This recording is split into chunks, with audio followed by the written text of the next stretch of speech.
Pois é, eu tava praticando os meus feitiços.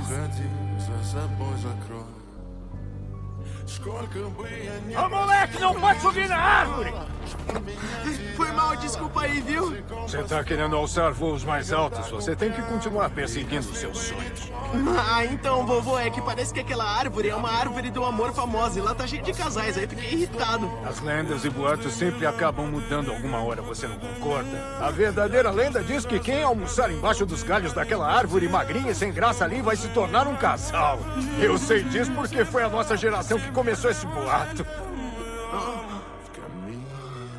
Você viu a Nico por aí? Eu não faço ideia pra onde que essa garota foi. Não vi, não. Ela não passou por aqui. Vamos pra lá? Que tal a gente almoçar debaixo daquela árvore? Tá querendo se declarar pra mim? Não quero, não!